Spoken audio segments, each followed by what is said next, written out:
This show is a part of the FM Podcast Network, the home of great music podcasts. Visit us at fmpods.com.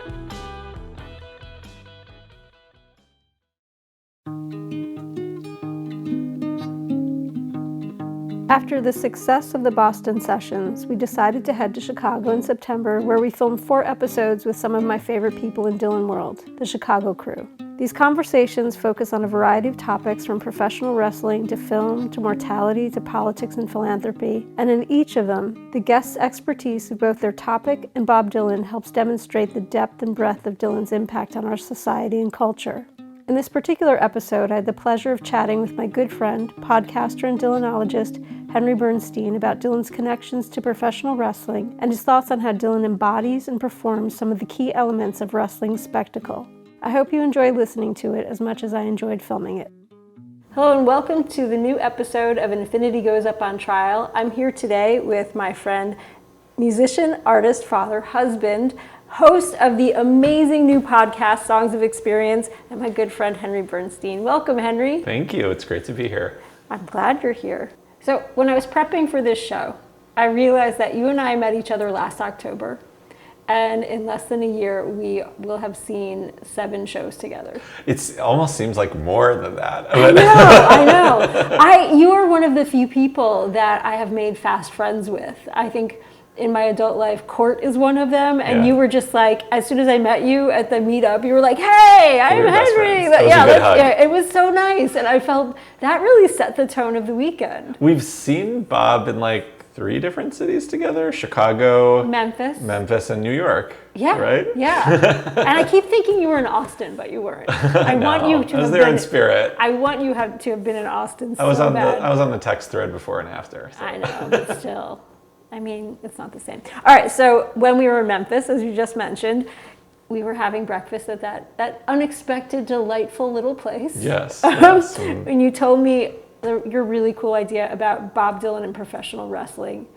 And I knew we had to talk about it. When I finally got you on the show, we have to talk about this, that it marries 2 things that you love. Mm-hmm. So let's start by Dylan's background with the Gorgeous George story. Can you tell us about that? Yeah, of course. So famously in Bob Dylan Chronicles Volume 1, he recounts a story of meeting Gorgeous George in person. He wrote, "He winked and seemed to mouth the phrase, 'You're making it come alive.'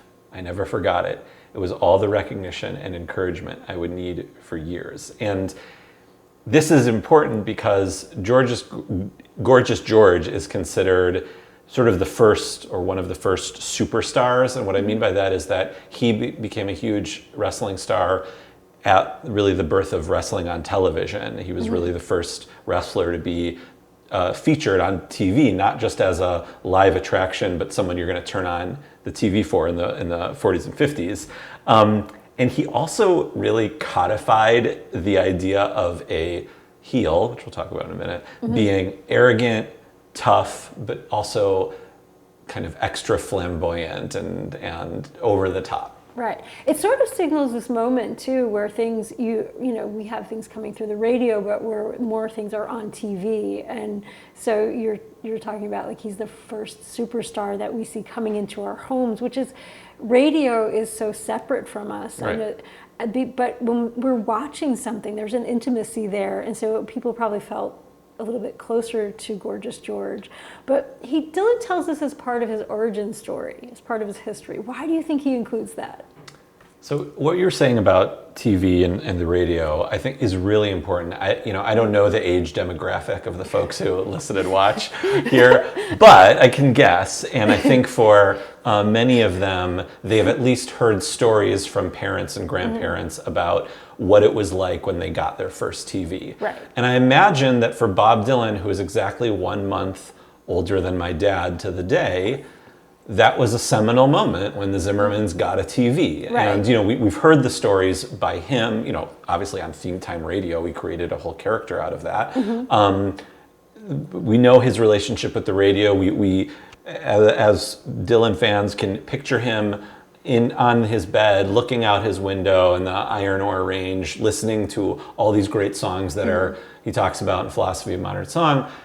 But something must have been magical when he turned on the TV for the first time and saw baseball and saw professional wrestling and saw a musical performance. Right. And so I think that growing up in the Midwest, Bob watched pro wrestling on TV like many kids, like I did, like you did. You know, it was there. You just did it. And I think that something about the idea of that kind of performance was formative for him. And it's sort of like the Hank Williams bit that he has in that's used, the clip that's used in No Direction Home, you know, where he's wearing the nudie suit. And there's something very theatrical about that as well, where you can make a clear connection.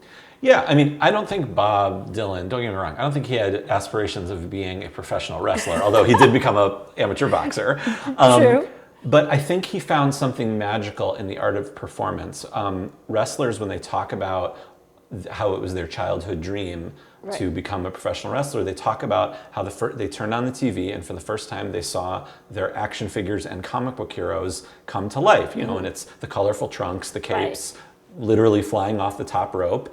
And so I think for Bob, something about the spectacle, about the way Gorgeous George would have a fabulous coat and come to the ring slowly and wipe his feet and, you know, do something with his hair. I think that perhaps, this is all just complete speculation, I think that perhaps Bob Dylan saw that and thought, I like this, I want to do something like this. Not that, but something like that, showbiz. But I think you make a point, and I actually, you know, later on in the notes, but when you use the word spectacle, it does remind me of Aristotle's, you know, his 6 elements of drama, and spectacle is one of them. And if, like, the point I was making is, if you look at the nudie suits with the fringe and the ornate, like the glitter and all of that, it reminds me of some of those capes that have, you know, gem rhinestones on them, and so there is a similarity there that I don't know that it's probably, maybe it's speculation that Dylan looked at it and was like, that's a cool thing. But I can't imagine any of us didn't look at that and think of the performance and see similarities across the board between performances. And I think that's the heart of your idea, which is great. I mean, it's really brilliant and unique. And I mean, I just think it's a cool idea. Thanks, Erin. You're welcome. I mean, I think everyone else will too. And if they don't, they should. So the heart of the idea, or the argument, is that Bob Dylan is a wrestling heel and a baby face. He's both of those things. Okay, so you need to explain those terms. And you did explain them to me, which I am grateful for, because as we talked about, I've been to a wrestling match in my youth, but I don't know the terms. There are 5 key terms that we need to that I need to explain to you to understand professional wrestling and to everyone out there too. Yes. So the number 1 term that you need to know is a word called kayfabe. And kayfabe is a word that comes from the Carney tradition, which wrestling has a lot of its origins in. I'm sure a traveling carnival came through Hibbing, Minnesota and Duluth. But anyway, kayfabe it's a made-up word, but it's the fact or convention of presenting staged performances as genuine or authentic. A masterful job of blending kayfabe and reality. So the idea that we are presenting this show as real. You and I know that it's predetermined. We know that backstage Hulk Hogan and Andre the Giant had a conversation and they were told who was going to win. Right. But it's being presented as we don't know, as it is, and also the storylines that go along with it are being presented in such a way. And this isn't true of what before we knew wrestling was predetermined, but there's sort of an understanding that we're accepting the kayfabe and living in the kayfabe. So does that make sense? What kayfabe absolutely. is? And it's sort of it's you know, I nerded it up and I went to Roland Barthes and mythologies, and the first chapter is on wrestling, and he talks about he equates wrestling to classical theater. And in the idea of the exaggerated spectacle, that you know that the outcome is predetermined because it's been written, it's a play that's been written, and so you are participating in that. And then the exaggerated performances were for the people in the back row to understand. And then there's the commedia dell'arte, and this is kind of, I think, where you're going, maybe, and you can tell me if I'm wrong, but with the different types of characters that Commedia dell'arte gives us stock characters, where we know who the characters are based on their costumes. Now we're just seeing how they're functioning within the plot that's already been predetermined. Before we get to the other 4 terms, okay, I've only covered one. I want to say something about that because the idea that the performance is something that we're all a part of. That when you go, okay, I'll speak for myself. When I go to a musical, we see a lot of theater, that opening number, with the exception of like Fiddler on the Roof and some other great ones, the Town Square number, I'm always a little like, all right, how am I going to buy into this? This is ridiculous. Okay, These people are singing, like, what the fuck? However, I'm so glad you said with the exception of Fiddler on the Roof, because I was about to be like, not Fiddler. Oh, that's the greatest opening scene of any musical, period, the end. So good. So anyway, but damn it, by the end of that show, during the standing O, I'm crying and I'm like, that was amazing. So I was really glad you mentioned theater, because when people say to me, you're a wrestling fan, isn't that fake thing, that fake violent thing? Judgmental. So first of all, we don't, as wrestling fans and wrestlers themselves, we don't like the F word, okay? It's not nice. It's predetermined, right? Right. And so what I often say to people is, what's your favorite TV show? Breaking Bad. You know that's fake, right? Like, professional wrestling... Breaking Bad is real. It's theater. Right. It's a combination of theater, gymnastics, a little bit of fighting, and soap opera. And that's really what it is. So it's actually not like a violent, sort of blood sport. I used to call it soap operas for men. Yeah. Yeah, exactly it's I would say it's soap operas for everyone, but but yes, I've heard that. That's been told to me many times. I've probably said it. Anyway, all right. There's 4 more things. The opposite of kayfabe. Well, not the opposite of kayfabe. Hold on, let me start over. All right. The next term is a work. And a work, this is an insider term that wrestlers use to describe the predetermined and pre-planned nature, what the haters would call fake. So, meaning Hulk Hogan getting crushed by earthquake and the viewers being told that he broke his neck is a work. It's not real. It didn't really happen. Right. A shoot is the opposite of work. And a shoot is any unplanned or unscripted or real life occurrence within a wrestling event. So sometimes, once in a while, someone goes into business for themselves and the work becomes a shoot, meaning someone doesn't do what they were supposed to do, what was predetermined. Okay. Or someone gets hurt on TV and it's a shoot, meaning they're not fake hurt, like they're being put on a stretcher for the drama of the TV. They actually broke their ankle and we have to cut to commercial now. That's a shoot. Right. Okay. And the last two terms, a babyface, which is a good guy, and a heel, a bad guy. Okay. And that's pretty much what you need to know to watch professional wrestling, knowing that it's predetermined and to enjoy it. All right, I'm going to be the heel now and say even a Dylan show, there's a set list. Yes, it's predetermined. Yes. Right? Yes. And then sometimes he slides something in there. Yes. Like maybe when in Chicago the second night when he turned to Tony and he said 2 words and he did truck it. Yeah. And is that the work? Like he just went into something we didn't expect? That would be, well, it's hard to know what he had planned predetermined, what he had planned it. However, for us it was... For the viewers, I would say in that scenario, the viewers, we were definitely in whatever kayfabe Bob was in. That like he may have had planned that already, but he to our eyes, it was a shoot. Right. That it really happened. He really decided in the moment to play truck it. But the thing is, okay, so But that's the great thing about professional wrestling. It blends reality and fiction so well that you sometimes don't know, and that's the fun of it. Okay, 2 things. One, for those of us who look at the set list every night, And Yes. we know the script. It's like we have read the play. Why are we still looking at the set list? No, but we know the play, Right. and so even if it's planned and we don't know it, he has changed the script, and we're in ecstasy because now we've seen Truckin', and we're like, oh my God, That wasn't supposed to happen. right? Yeah. And so but also who blends fantasy and fiction better than Bob Dylan. Right. Yeah, I'm just exactly. saying. So I mean, Exactly. this is why the idea is so good. All right. So how is he the heel? And as I was writing the questions, I kept thinking of Iago and Othello, that scene, how am I the villain? So how am I the villain? And he Right. explains how he's the villain, but like how is he the heel? Right, and we were talking offline a little bit about that, about the greatest villains are the ones where you can kind of see their point, at least from their point of view.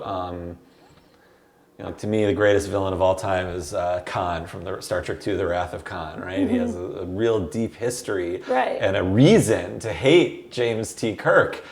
Marooned on City Alpha 5 for years and years, but you can kind of see it from his perspective, but it's just the way they go about things. That actually isn't really how I think Bob Dylan is a heel, which is my thesis. Bob Dylan is a professional wrestling heel. I mean, we need to have this presentation at the World of Dylan. I'm going to lobby for that. So you discussed several things. Yeah. General attitude, media performances, change of identity, name conversion, change of identity, name, and conversion to evangelical Christianity. Yeah, and I have a few more. So, good, we added to the list. Yeah. You've done some homework. I love this. Oh, for sure. I came prepared. Yeah. The general attitude, it should be very easy to tell right away. Like if you go to an independent wrestling show where you don't know any of these wrestlers, they're not on TV, it's your first time, you should be able to know who's the heel and who's the babyface. They make it clear in their general attitude. Right. And I think Bob Dylan has shown us in many public ways that he has an antagonistic attitude. The way he lies all the time, and that's a great trope of a great heel is lying and twisting the truth from their perspective, and frankly changing his name as one of his earliest things he did as Bob Dylan were lying about where he came from and changing his name. And that happens sometimes in professional wrestling. There's a blending of reality and fiction so far that even the wrestlers can't see it and the world can't see it. If you said the name Robert Zimmerman to someone on the street, they wouldn't know who you were talking about. If you said Bob Dylan, I would hope they know who Bob Dylan is.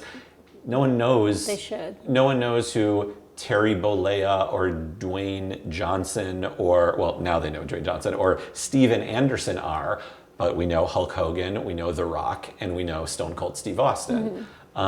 So I think that was like a really big thing for Bob to not just create a new persona, but take on his stage name as his real name. Wrestlers do that all the time, because that's how they're signing their signature, and we don't need to get into the whole Bob Dylan signature thing. We talked about that on the Dylan Times. I would give it to you if you needed it. But that's a whole other heel move. The auto pen. The biggest heel in the business today is the auto pen. But anyway, I think that the name change and identity are huge, and the way he has carried himself, like I said, in public, he's like a pro wrestling heel in that he cuts heel promos. So like a pro wrestling heel will come into Chicago and say, and every single one of you here stink just as bad as the Bears. Boo! So we call that cheap heat, I'm not in the wrestling business. The wrestling business call it cheap heat, like an easy way to get a boo. And the way Bob talks to reporters, if you look at those press conferences in the 60s and in 2001 in Rome, and those are like promos. Those are like the same as you pencil neck geek, I'm gonna take you and beat you in the championship 1, 2, 3. But even I think, and this may be unpopular, he doesn't really talk to us. Right. So when he does talk to us, we're just starving for the attention. Where he says thank you, we're like, oh my god. Right. Well, thank you. That's like that. So I have a wrestling analogy for that. Good. When Bob Dylan just, very briefly after, his fourth song, will go, well, thank you, everybody. And he leans in like, that's the same as Mick Foley as Mankind going, and we're gonna have a match right here in Chicago, Illinois. Woo! It's a cheap pop. He'll get that pop from the audience every time. No, it used to be that when he'd play the hits, that would get the cheap pop, and now it's like a recognition that I know you're here, which is really what the connection between a wrestler and the audience is whether you're a heel or a babyface, connecting with the people in the crowd. Right, and so anytime he does that, it is that like I'm like, oh, he knows I'm here. Like, yeah. But I think too, like when he was doing those, the Wikipedia, like, oh, I'm in, like we were in Foggy Bottom. Yes. The dad jokes. Yeah, the dad jokes, and I think then he replaced that, and we're like, he's like, he talked about our city, and even if it was silly, but then he replaced it with, in some cities, the city theme song, and so we're like, it was beautiful. When he don't tell me that you didn't lose your mind when he opened with Born in Chicago. Yeah, so as I said, you're like that was it. Was that a cheap pop?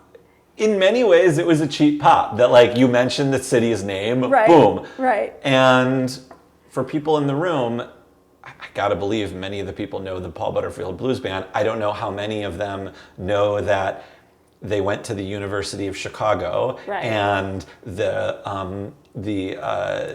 the photo shoot for their East West album was taken at the Museum of Science and Industry in Hyde Park on the south side of Chicago, 3 blocks from where I grew up. And so that was like a big moment. My mom went to college with Mark Naftalin, who was the piano player from the band. He stayed in our house once. That's a whole other story for another time. But, so, hearing Born in Chicago by Bob Dylan, by the guy who the connection to the Paul Butterfield Blues Band is almost one-to-one with him. It was like being in the Allstate Arena and The Rock coming out and saying, finally, The Rock has come back to Chicago. Yeah. I mean, the 21-year-old kid next to me who only wanted to see Bob Dylan for his 21st birthday, he lost his mind. And he doesn't have the same connection, but he was like, he's saying Chicago, and we're in Chicago. Right. It's my birthday. Yeah. And by the way, a cheap pop isn't a bad thing, and cheap heat sometimes isn't a bad thing either if it gets people involved. Yeah. All right. So what about the tours? How is he a heel on his tours? I think of Manchester, where he says, he's obviously adversarial. You brought up 1974. Yeah. So talk about that, and then I have another follow-up. So when you and I were talking offline, to break kayfabe for a minute, you and I we talked about this beforehand. We did. We had to because I don't know a lot about wrestling. So I was thinking about the Manchester Free Trade Hall in 1966, the quote-unquote Royal Albert Hall show, is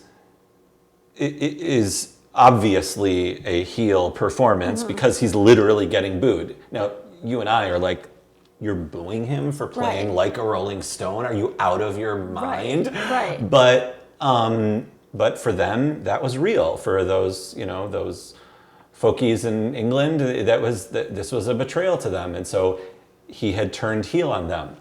But I think the heel turn comes a little before that. Okay. So I want to talk about it for a second, the idea of the heel turn. And that is when a beloved babyface does something so dastardly and so wicked that you have to boo them, and it is a betrayal of you. And so the biggest example of that is Hulk Hogan, the hero of the 1980s to children everywhere.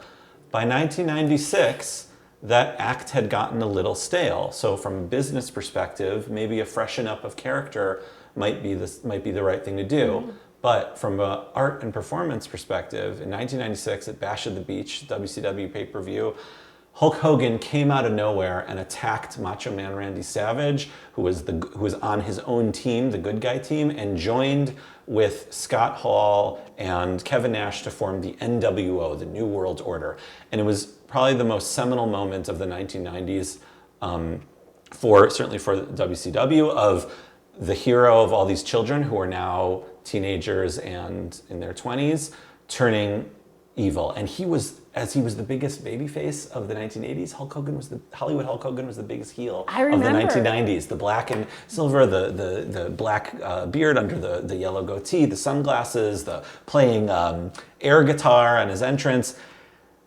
Bob Dylan's Newport 1965 concert is his Bash at the Beach Hollywood Hulk Hogan moment, because for years, Bob Dylan was the darling of the Newport Folk Festival. Mm-hmm. It was literally where he got his first big break, really. Mm-hmm. I mean, Carnegie Hall, that whole, but that's all tied up together, right. Performing Only a Pawn in Their Game, and North Country Blues, which I talked about on my podcast mm-hmm. with Christopher Vanney.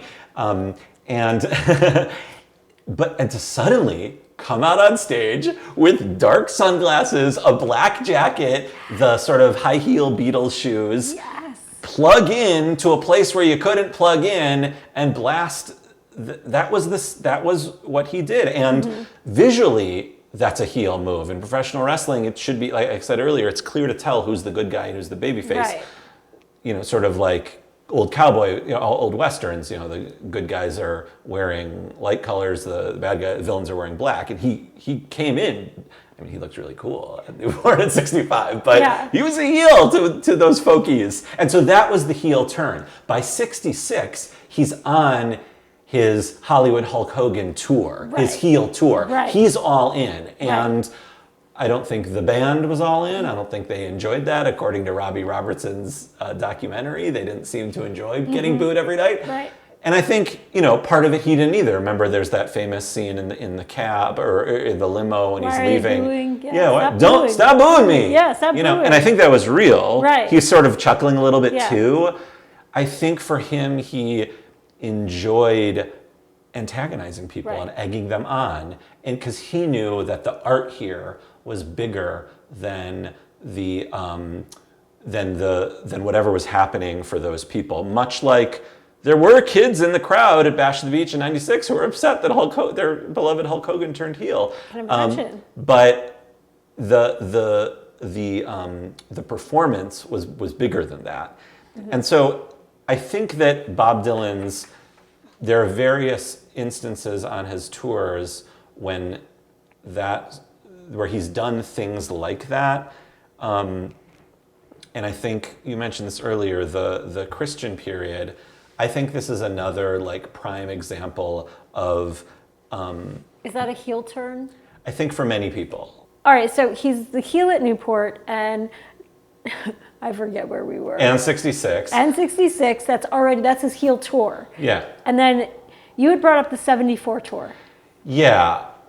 I think actually that the 74 tour, I think that for some time, I think this actually isn't quite related to his heel nature. I think this is more about sometimes the performance isn't satisfying to the artist, and that happens in professional wrestling too. Like I was saying about Hulk Hogan, the act in the 90s was getting a little stale. There was this feeling in the crowds that and he was even towards the end of his WWF run, 90, 91, 92, 93, even 94, crowds were kind of starting to turn on him, but there was no way Vince McMahon and Hulk Hogan were gonna, leave all that money on the table. Right. But something wasn't fulfilling him. So eventually, I think he was able to come to the idea that something needs to change. I think for Bob Dylan, that tour was kind of his phoning it in babyface run. Right. So get the gang back together. Let's play the hits.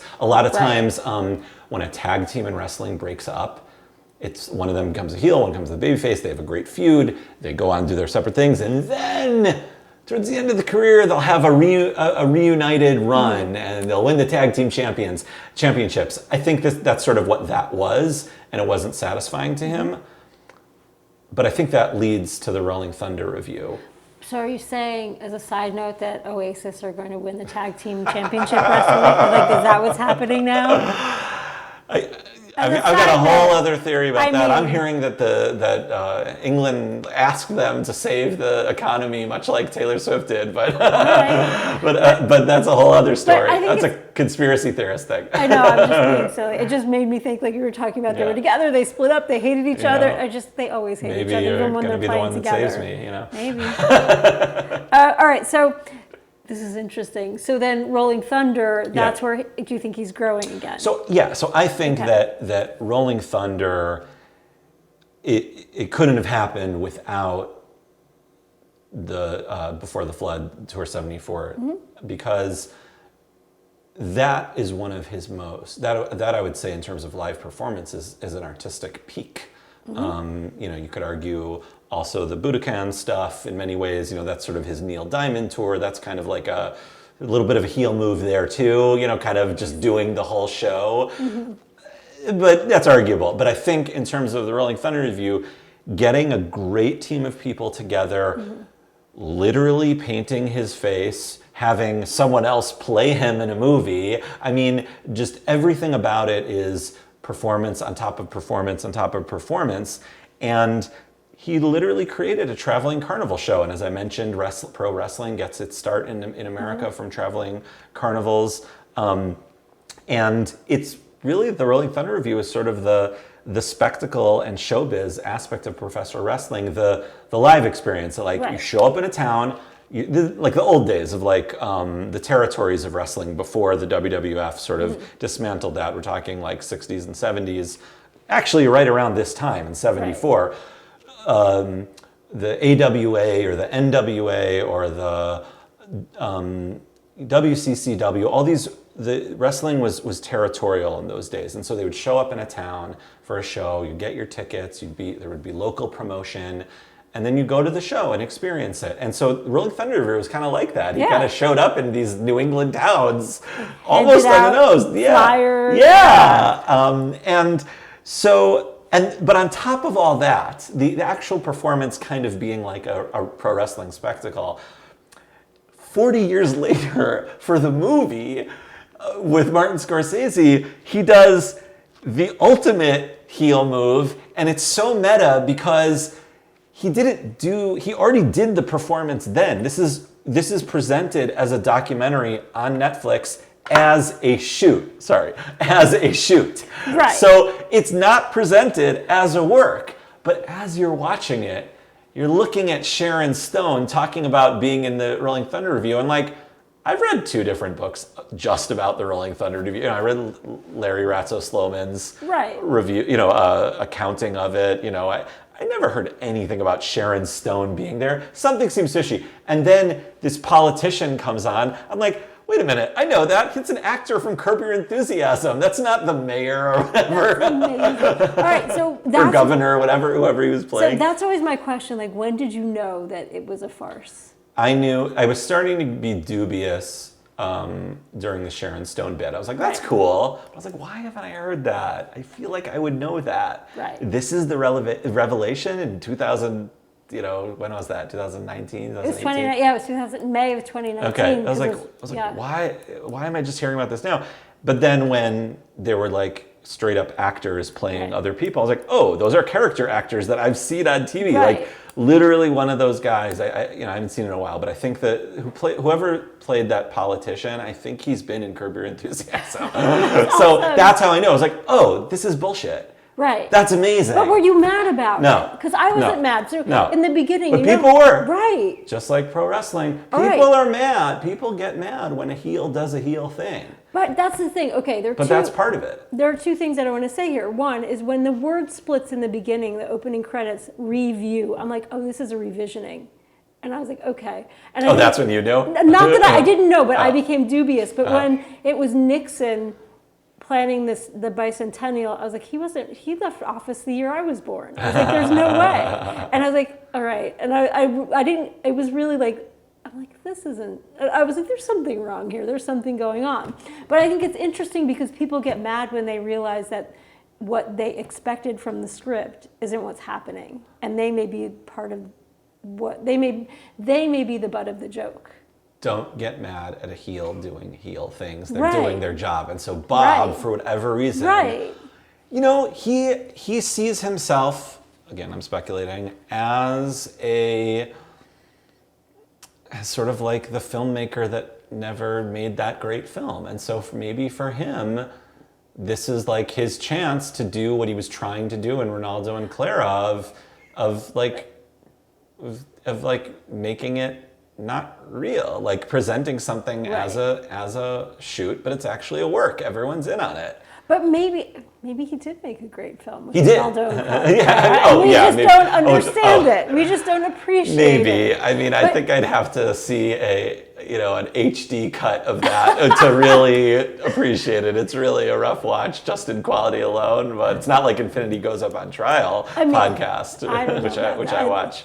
That's lovely. Thank you. But it does remind me of Synge's Playboy of the Western World, when the wealthy people in Dublin are watching this, and they rioted, as the Irish do. Mm-hmm. I'll say that as a person whose name is Erin Cullen. All right. But they rioted because they realized that Synge was kind of poking fun at them. And so that, I think, is why people were so mad. Like, is Synge a heel? No, but is he pointing out, the farce of like what people expect of him? Maybe, and maybe that's what a heel does. Well, I mean, I think that's nobody rioted in results of the Rolling Thunder review. I think that's actually a really important pro wrestling thing, and that's the heel and the babyface nature. You can be presented as much as you like, present yourself in a way as much as you like, but if the fans aren't responding in that way, then it's not working and you're going to have to do something else. And it's sort of in the eye of the beholder. The great example of that, Bret the Hitman Hart, one of the greatest pro wrestlers of all time, the best there is, the best there was, the best there ever will be, from Calgary, Alberta, Canada. He, in 1997, created this amazing character where he was sort of, the fans were starting to get excited about Stone Cold Steve Austin, who was appearing as a heel, doing heel things, beating up good guys, but he was cool. He was drinking beer, he was flipping the bird on TV, and he was beating up his boss.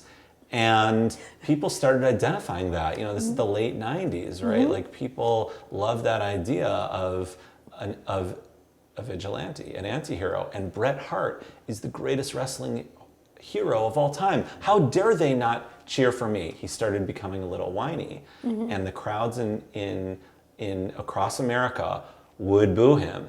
And part of him, in his real life, it hurt him. And he's talked about it. But he also knew, we're onto something.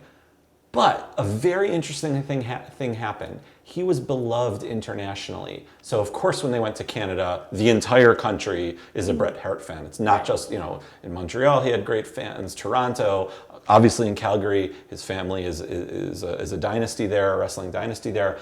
But for some reason in Europe, he was beloved. The German fans adored him. So they would do WWF would do these massive tours, usually after WrestleMania in like late April and early May, and they'd go all over Europe, and he was just beloved by everyone in England, in France, in Germany, everywhere. And it would make for really interesting television, where he would get, the writers would have to kind of work around that, because he would get cheered in Calgary, but booed the next week in New York City. And so it's sort of, the heel and the baby face is in the eye of the beholder, mm-hmm. right? And so I think for Bob Dylan, you and I loved that. When we realized it was a work, it's like, that's amazing. He's telling a story mm-hmm. to us in the way that he wants to. But for someone else, it's like, that son of a bitch lied to me again. That's amazing. I love that, though, because it's like, you're absolutely right. Because when I'm like, okay. And I think, not that I got it, because it took a few times for me to kind of see how it was working, and maybe I still don't understand. But to know that I'm okay with him playing a game, and I just mm-hmm. want to figure out the game then, and mm-hmm. I'm not mad about that. Yes. Yeah. Well, it's kind of like figuring out the Rough and Rowdy Ways tour, right? I don't want to jump ahead too much, but that's an experience, a very specific experience that we didn't know what that was. The royal we in March of 2021 in Milwaukee, we didn't know what was going to happen, and then it happened, and it was incredible. And then over the next 3 years, almost 4 years, we went to go see this show and knew what we were getting into and experienced it in the way it was supposed to be presented to us. Not everyone around us went along for that ride, which was frustrating at times. And you know, sometimes in wrestling, you're in an arena and the crowd is just shitting on your favorite babyface for whatever reason, and you're like, I came to hear them. And but that's what happens in live performance. There is a visceral reaction happening, and so I think. Well, I'll say more about Rough and Rowdy Ways tour when we talk about the next phase in the heeldom. But we wanted to talk about that other piece. Oh, his conversion to evangelical Christianity? Yeah. All right, so I thought, this is an interesting point for him, because I think that people, and maybe this is where the perspective comes in, where for some people he is a heel and others he becomes a baby face. Is there a baby face moment? Well, so I think for evangelical Christians at that time, perhaps this was huge. Right. Rock star makes good and finds Jesus. Embattled, drug addicted, Divorcee. Smoking, drinking, divorcee, womanizer, all the things. Finds Jesus. Is there a bigger babyface story in America than that, right? And by the way, those kind of stories are in wrestling too. Right. But not so much recently. They leave religion out of that. But so I think for them it was. Right. The Christian period for me personally, and we talked a little bit about this when I was on Dylanologist with you. And I think we've talked about it offline too. We definitely talked it offline. I've talked about it online, offline. Right. As in a vacuum, I love those albums. I love those songs. I will put on Shot of Love any day of the week. Right. I will blast solid rock in my car. I will groove to Gotta Serve Somebody when I hear it live during the Rough and Rowdy Ways tour. I love every second of it. Right. But as a historical concept, the idea that a nice Jewish boy from the Midwest, whose parents were European refugees and had a bar mitzvah and went to the Hillel at U of M, would convert to Christianity is really hurtful to me. Right. And I didn't live through it at the time, so I didn't experience that the way maybe Dylan fans at that time, Jewish Dylan fans at that time did. But sort of in the retrospective, thinking about it as a historical concept, like I said, it bothers me. Right. And so I can separate art from artist. I can also marry those two. And a part of that also is that, well, maybe that's what Bob Dylan was going through at that time and that is what needed to happen for him to get to the next thing. Now, easy for me to look back on it now and say that. And like when I was absorbing Bob Dylan when I was like 19, 20, like 2000, 2001, I was just taking it all in at the same time. So there wasn't like a Newport moment for me and or it goes electric. And then I never got mad at anything along the way. But I think for a lot of people, perhaps that was a huge heel move. And it's in the movie Trouble No More, where they show that fabulous concert footage from those tours. Oh my God. I mean, I love those. And, but you see the people outside, they're pissed, right? They're really mad. I didn't come here to see fill in the blank, whatever, we've heard that. I heard it plenty at the Wintrust Arena right here in Chicago in 2017. I didn't come here to hear, but we don't mess with those people. But that was an experience. That was a huge heel move for Bob. He doesn't play one song you recognize. I mean, we're used to that, but oh my gosh, yeah. No, but I think it's interesting. It reminds me of when I was thinking of this and thinking of talking with you, and based on our previous conversations, it goes back to what Dave Chappelle said when he inducted Jay-Z into the Rock and Roll Hall of Fame. He's like, you guys can enjoy him, but he's ours. And it's like, and I said that to Roberta the other day when she was talking about Springsteen. I'm like, okay, you can enjoy him, but he's Jersey. Spoken like a true Jersey girl. I mean, I can't help myself. My roots are showing, right? I get it. Yeah. Right. But no, I think, I've gone to wrestling shows with my best friend, Rabbi Jeremy Fine, for years and years and years. Did I meet him in New York?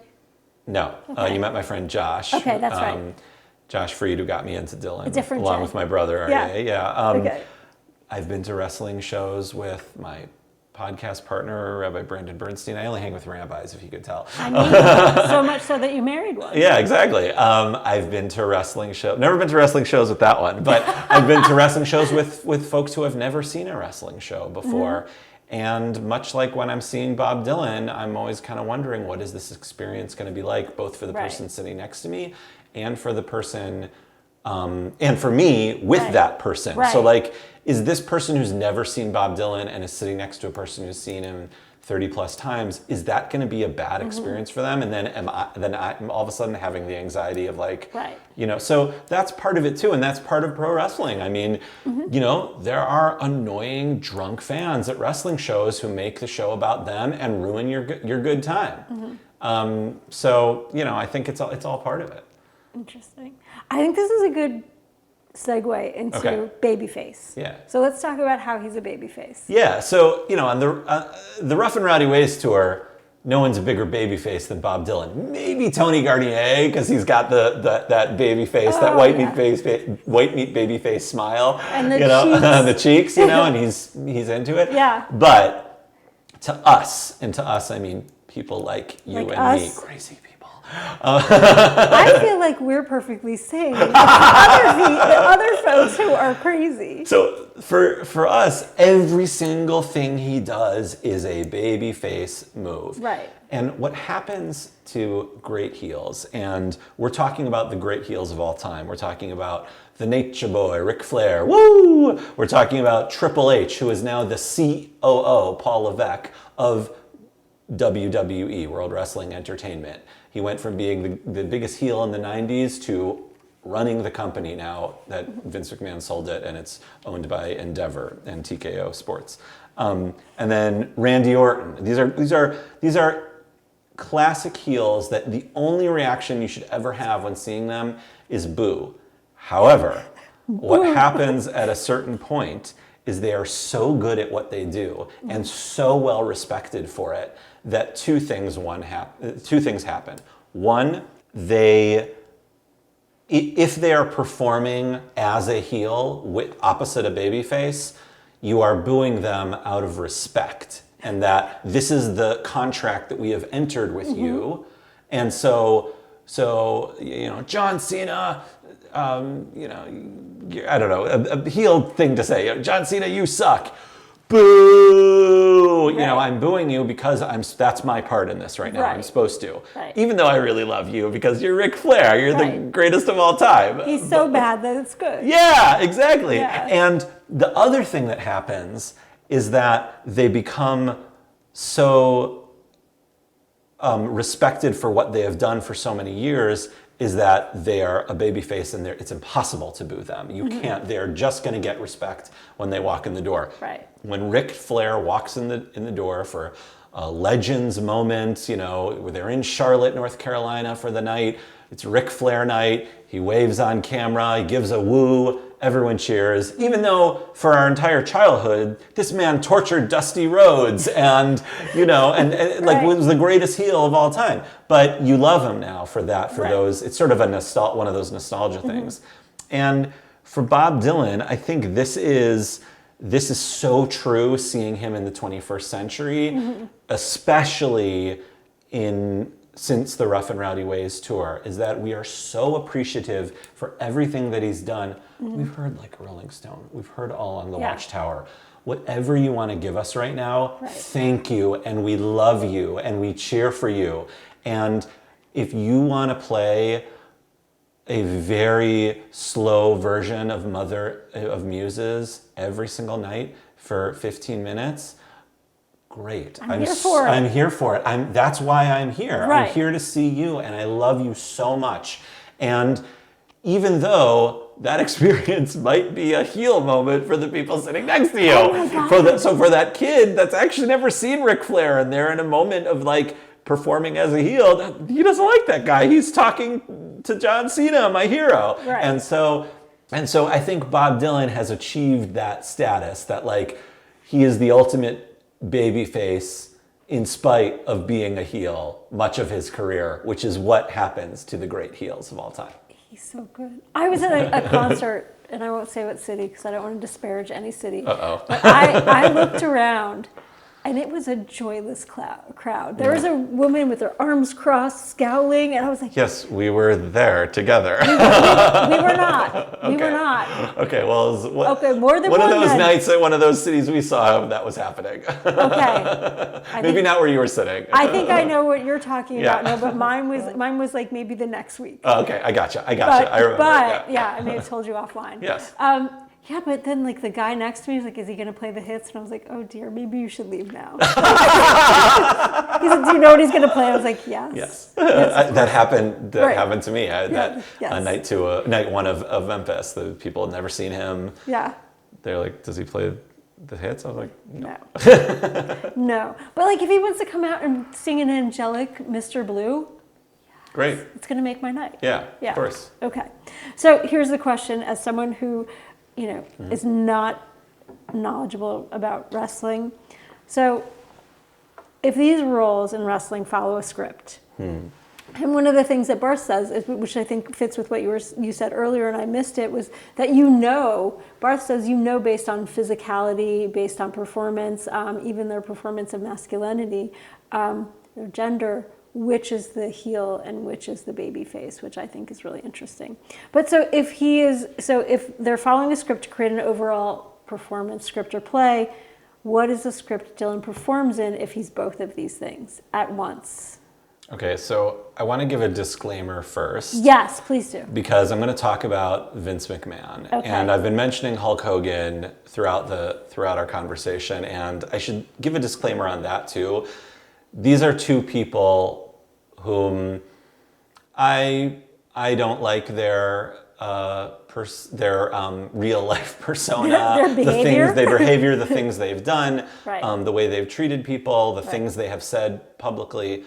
However, as I said, I'm choosing to separate art from artist. When I'm talking about Hulk Hogan, I'm not talking about Terry Bollea, at the RNC or whatever, or that was on the Gawker tape being racist. I'm talking about the 24-inch pythons who said, "What you gonna do, brother?" when I was a little kid watching on TV. Okay. Vince McMahon is currently under investigation for some really horrible allegations. Google it, people. And if you read the book Ringmaster or the podcast, something like Those Are the Bastards or something, and it's about just bad people. He's a bad guy. He's done a lot of horrible things. But he codified an experience that was territorial for the whole world, and kind of created this great thing. And now it's actually so much better even without him. Now that he's gone, like as a wrestling fan, we're in a boom period. It's like the greatest time ever to be a wrestling fan. Okay. It's so fun and great, and the stories make sense and whatever, and it's not all about this one man's ego. Okay, having said all that, I'm going to talk about Vince McMahon for a second. Okay. So there's a famous saying in wrestling, I believe coined by Vince McMahon, "Plans change, pal." And the idea is that in most professional wrestling organizations, there are overall arcs for the characters, and this is true in some in WWE, AEW, TNA. These are televised places, and also independent wrestling companies like local Chicago wrestling company Second Wrestling, run by my friend Rabbi Jeremy Fine. If you ever want to come to a show in Chicago, I'll hook you up. Awesome. It's a great experience. But there are character arcs sort of planned out, and I have heard that at least in WWE, this starts the day after WrestleMania, pretty much, in the first week of April, and they work backwards. They look at the next year's WrestleMania and kind of work backwards to tell a story. We want, at the end of WrestleMania 41, Cody Rhodes to be holding up the WWE Championship that he's been chasing for 2 years. How do we get there? However, plans change, pal. What happens is, a wrestler gets hurt for real, and then he gets put on the shelf for 6 months. He was supposed to headline WrestleMania. Well, not going to happen this year. That literally happened last year. Who got hurt? CM Punk. He made his return after a decade. Another Chicago hero. He made his wrestling hero. He made his return after a decade being away from WWE and got hurt in his first match. Right. He was out for 6 to 9 months. He's back now. But he was supposed to be I'm told he was supposed to be in the championship match at this past year's WrestleMania. Anyway, so that happens. The fans don't react a certain way. The Rock, Dwayne Johnson, just came back this past lead up to WrestleMania, and everyone thought it was going to be this big babyface run. He hasn't been back in the WWE for years and years and years.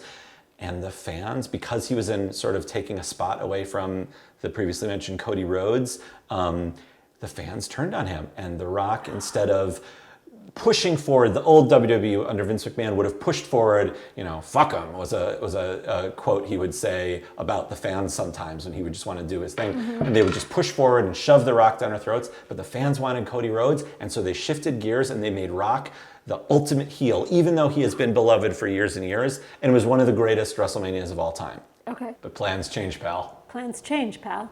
So for Bob Dylan, I think that mantra, if you want to call it that, plans change, pal, was something that shaped his career pretty early on. So I think he set out on the road for New York and wanted to be a Woody Guthrie, and went to Gertie's and Cafe Wa and passed the basket around and was going to be a folk singer in that world.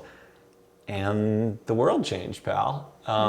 It turned out the things he was singing both changed the world and woke up the world, and at a time that was maybe only rivaled by our own time, right. the biggest upheaval the modern world had ever seen. Those plans changed, and so over the course of Bob Dylan's career then, that was sort of the arc, is that the ever-changing chameleon that is Bob Dylan. Now, there are plenty of wrestlers. There's wrestler Chris Jericho, former WCW, WWF, WWE, currently AEW, who is, he's in his 50s, still wrestling, and one of his great strengths is that he finds every few years a different way to present his character and change his character, and mostly as a heel, but sometimes a babyface. And he's a chameleon, and every few years kind of changes, and that's a great skill to have as a performer. And I think for Bob Dylan, whatever that initial arc, maybe that Albert Grossman had for you, right? Or John Hammond. John Hammond. I was thinking when you said Albert Grossman, not Albert. I'm like more shows in the fall. Yeah, let me take that. Yeah. The sort of plan that John Hammond had for him, right, was to be a folk singer for Columbia Records, and that was a machine that right. already existed, and you wrote stuff and gave it to those artists, and you sang stuff in this studio with these people, and hopefully it's a hit, and obviously that wasn't what his career remained. There are plenty of Columbia recording artists who that is what their career was and remained, and maybe later became a nostalgia act or whatever. But for Bob Dylan, that constant evolving is, I think, the plans change, pal. And whether that's him telling himself that, or the world telling him that, or him telling that to the world, right, that the great artists don't just stay as one thing and have an arc that is not movable, so that you can have a story arc, but if you're able to take this piece out and replace it with this one, that's really the mark of a great wrestling booker, the person with the pencil, the person who's making up the stories, a great wrestler, and really a great performer. That's so cool. Okay, cool. So we have talked about the way that Dylan kind of fits within the context of wrestling. So let's talk about, or the lens of professional wrestling. How has Dylan influenced wrestling? So this is funny to me because I think it's a fun question. Yeah, when I had this idea, this crazy idea. It's not crazy. It's good. Thank you. I wasn't really thinking that much about how pro wrestling was influenced by Bob Dylan. However, our friend and Twitter pal, Harry Hugh, great researcher, great at finding clips and deep cuts and interviews and sharing them with the world. Thank you, Harry. He and I had a conversation at one point on Twitter about wrestling, and he started sharing out these amazing wrestling promos by the great Dusty Rhodes talking about Bob Dylan. And it's kind of crazy because this is in the 70s, when Blood on the Tracks came out. Dusty Rhodes is cutting these promos talking about Lily Rosemary and the Jack of Hearts. There's one he says, we tried to teach Andre the Giant to sing a few lines from the Bob Dylan song Lily Rosemary and the Jack of Hearts. Andre said he was the Jack of Hearts. Superstar Billy Graham was Rosemary and I was Lily. Andre would say, hey Lily, what's going on? And so That's what? Amazing. He said that. Dusty Rhodes said that. And he talked about Bob Dylan's albums, and he would call him Bobby D. Bobby D. He would refer to him in his great promos. And someone out there can do a much better Dusty Rhodes impression. But even superstar Billy Graham, who is really important in the history of pro wrestling, he was Hulk Hogan before Hulk Hogan. Hulk Hogan even credits him for taking a lot of his character, both the facial hair and the outfits and some of even the moveset, and some of the verbiage too. He was a great wrestling heel, though. Very popular or infamous or whatever in the New York territory, the original WWF and WWF, Vincent Kennedy McMahon Sr.'s promotion.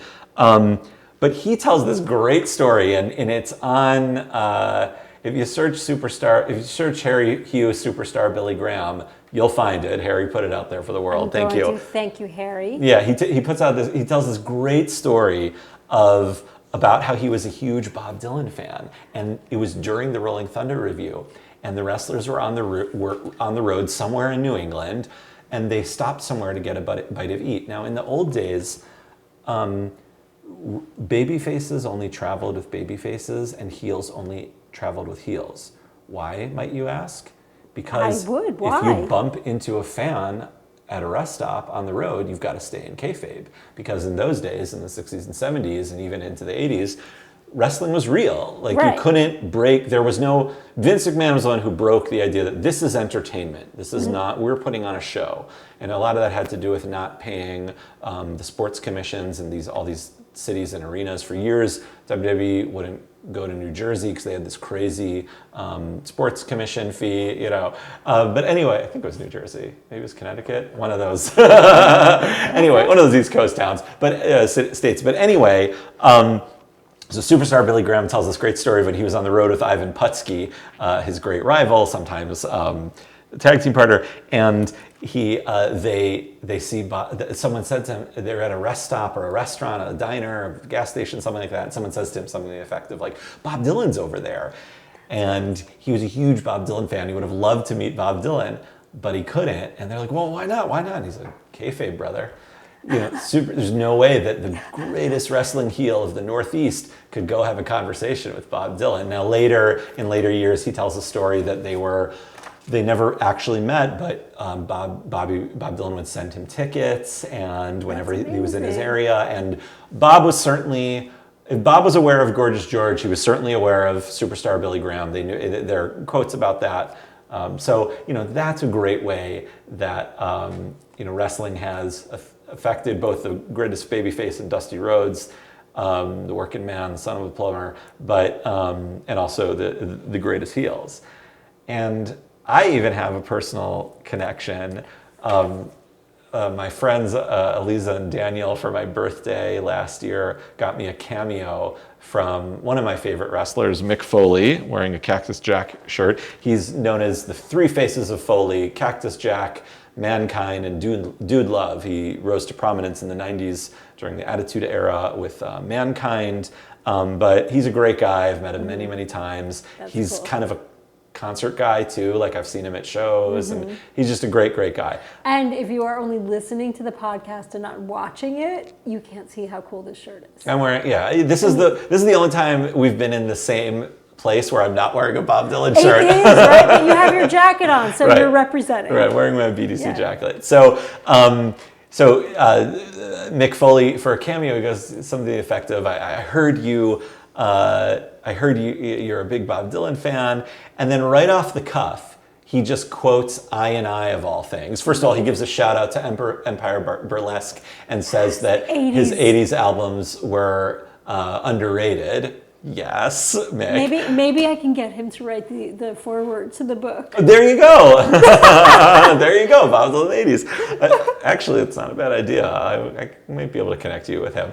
But anyway, and so maybe we can show the clip here of him calling out. But he also said in his wrestling promo as Cactus Jack in WCW, he would quote I, and he would say, "I'll make shoes for everyone, even you, and I'll go barefoot." And I mean, and on the cameo, he says it off the cuff, like he knows. He's a real fan. He knows he can quote I.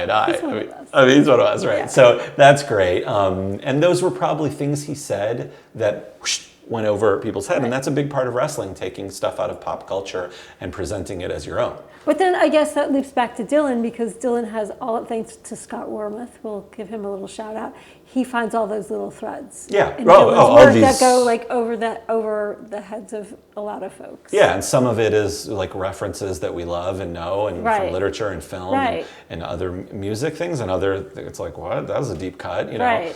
The last thing that I saw on the internet, this might have come from Harry as well, so if it is, thank you.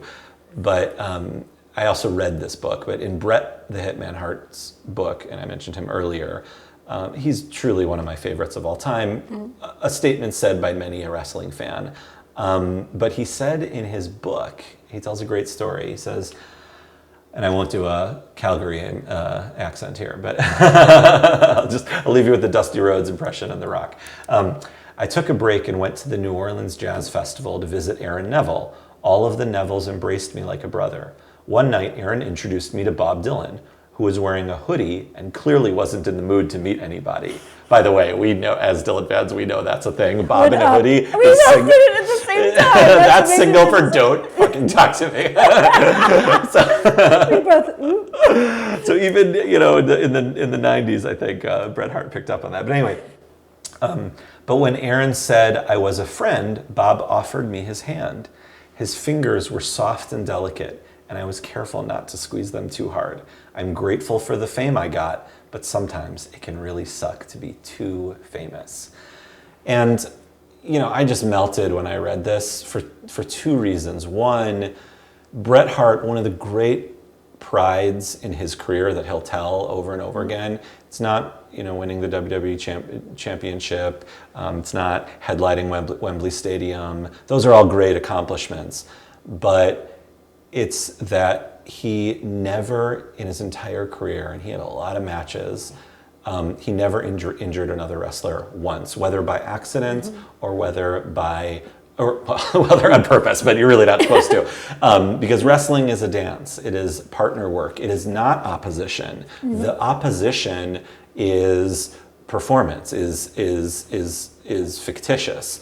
It is actually, that's why they call it sometimes a dance in the squared circle. And that Bret Hart, he was known for having these, gorgeous drop kicks that looked like they took your opponent's head off, but your opponent didn't feel a thing. It was like a the wind whispering on your cheek, but it looked like $1 million on TV. And the idea to me that Bret Hart would take a musician's hand, such a beloved musician, a performer like him, and be so careful not to squeeze it too hard. I'm sure Bob Dylan has shook hands with 1 billion people.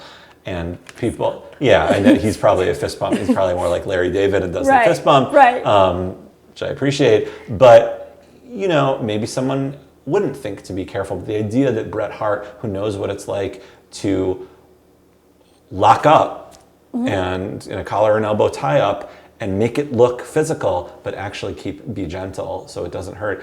I love that he did that for Bob Dylan, that it's just like I want to cry thinking about the two best there is, best there was, and best there ever will be's together meeting, and Bret Hart doing a Bret Hart thing when meeting Bob Dylan while Bob Dylan is doing a Bob Dylan thing. But Bob loves professional wrestling enough to want to meet Bret Hart. Like, all of it is almost too much for me to handle. I love all of that. Your excitement, though, telling that is the best. First among equals, second to none. Yes. Right? This has been so great. Is there anything else you'd like to discuss? Well, always. I did have one other key phrase. Thank you. That wrestlers use. And I was thinking about our conversation. So obviously, not to break kayfabe here, but from a certain perspective, this is a work. You and I have prepared something. Right. But there's this idea also that when two great wrestlers come together to wrestle, they're sort of two styles of the planning. There are wrestlers like the Macho Man Randy Savage, who famously backstage would take a yellow pad and write out every single move. That's you. That's me, 100%. And literally, like collar and elbow tie up, Irish whip to the corner, 5 punches, false count, whatever, anything like the whole thing. He's choreographing. And Diamond Dallas Page used to say, like, you look at this thing, like, how am I supposed to remember all this? But and then there's someone like Stone Cold Steve Austin who could say, well, we'll call it in the ring, and so. The perfect marriage of great wrestling is sort of the two together, that two wonderful friends and veterans can plan out stuff, but we can also call it in the ring, because there's so much to say. Yeah. So that's the only thing I wanted to say, that we both planned it all out and called it in the ring. That was great. I loved that. I was going to say there was stuff that we said that weren't in our notes. I'm so grateful for you coming and chatting with me and sharing wrestling and this great idea that you have. And I hope that you write it. And I hope that, it becomes something that is out in the world, not just in the podcast, but that, people can read, or that you'll share it with us at the World of Dylan. But I do want to say, again, thank you for being a guest. If you have not subscribed, anyone out there who is silly enough to have not subscribed to Songs of Experience yet, you absolutely have to. It's just such a great series where you have picked up where Rob Kelly left off, but you're making it your own, and I think that's what's so wonderful. Pod Dylan, love to Rob, but I think Love you, Rob. But I think that that you're making it your own, and I think you're putting your stamp on it, and you're doing it in such a beautiful way. And I'm so proud of you, and I'm so glad that you did that. And I felt really, I felt really special that you shared it with me in Memphis before it was out. And I broke kayfabe. I know. I had the hot goss. Yeah. But all right, so this is our January episode, and as my fellow January baby, I would love to wish you a happy birthday. And happy birthday to you, January baby. Thank you, all the good Capricorns out there. And if you're an Aquarius January baby, we will also wish you a happy birthday. Well, thank you again for tuning in. This has been another episode of Infinity Goes Up on Trial, and look for the next one to drop on February 1st. Thanks a lot, guys. Bye.